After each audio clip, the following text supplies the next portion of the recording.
Devon Avenue, and as a congressman, I always said that Devon Avenue had on one end a picture of Golda Meir, and on the other end a picture of Gandhi, and everything between. And that's what makes Devon Avenue one of the great I want to thank, I know how the aldermen have been recognized. I think we should give all three aldermen a hand for their leadership. Let me say just a few things, because I think this is, Devon Avenue to me is always when you bring people from around the country, around the globe to come see our city. Devon Avenue talks to the strengths of our city, both its neighborhood, its local commercial area, and as you talked about, now we're finally doing the streetscape on Devon Avenue that everybody's been talking about as far back as when I was a congressman. We were talking about that, where we're now actually making the investments in the area to keep the commercial life, the anchor of our neighborhood and community here, a sense of vitality, so we're always investing and making sure that we need to do what we need to do. But I say that also as a grandson and the son of an immigrant. Chicago is the promise of the American dream.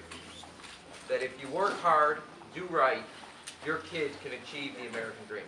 100 years ago, my grandfather came to the city of Chicago.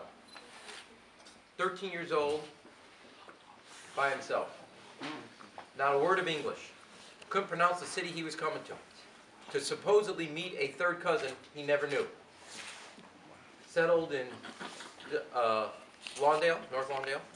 Met my grandmother in Douglas Park at a dance, and then really moved uptown to Albany Park. That was the big times for him. He's a truck driver to steel worker. 3rd grade education. 2 generations later, his grandson is the mayor of the city of Chicago. It's a testament to the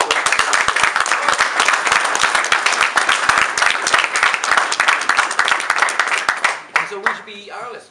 We have people of multiple faiths and views and cultures and backgrounds. We're all proud of where they came from, but it's the shared common vision that if you work hard, do right, give your kids a good education, they can make the most of themselves here in the city of Chicago. You know, I joke often, my grandfather moved the family to Albany Park. We used to every Sunday night have dinner. Cousins, everybody, every Sunday night. My uncle was a sergeant in 17th District that oversaw Albany Park. My father, when he came to the States from Israel, opened up his medical practice in Albany Park. When I became a congressman, I represented Albany Park. The Emanuels traveled many miles, we just didn't go very far. But that's the story of Chicago. So I always say, it doesn't matter whether you're, my grandfather came from Moldova. There's a little sliver between Russia and Romania. You can be from Mexico or Moldavia.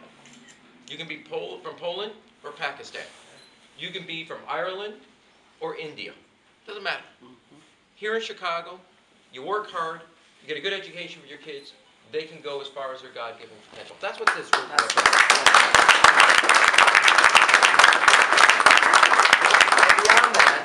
Beyond that, it also represents what we're trying to do throughout the city of Chicago.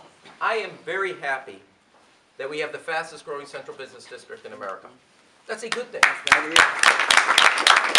I happy we're #1 in the corporate relocations? Yes. Am I happy that we're the #1 city for job creation? Yes.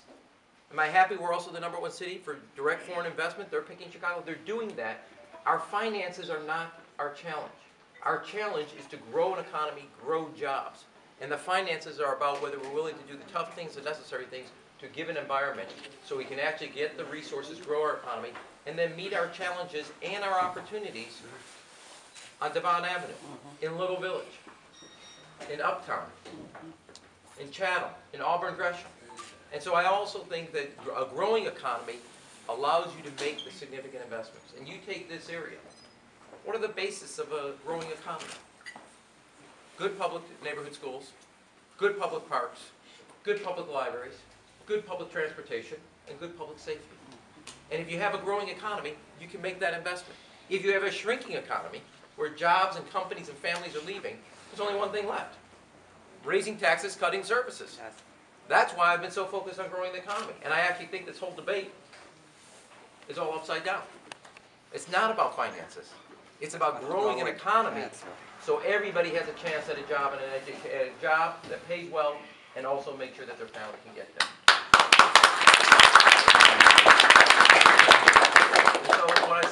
voters, I want to thank you. We have, right now, 10 days to go.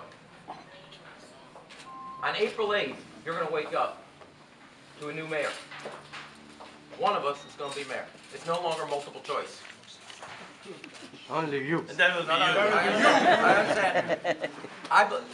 Well, it will be me if we work hard. Yes, In the next 10 yes, days. yes, What I mean by that is on April 8th, you will have a mayor for 4 years. And you can ask Alderman and all the other business people here that we've worked with.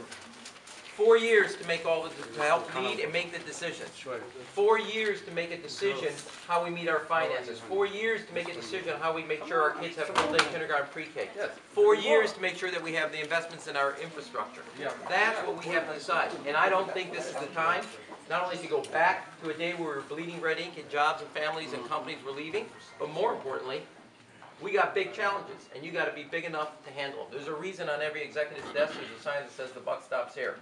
You can't set up a commission to make a decision. You can't subcontract. You will have the willingness and the backbone to make the tough calls, or the tough calls will overrun you. So you got 10 days. This is a sprint now. This is where your second wind kicks in. I'm counting on you, so on April 8th, we're building a city together. Thank you, and God bless you.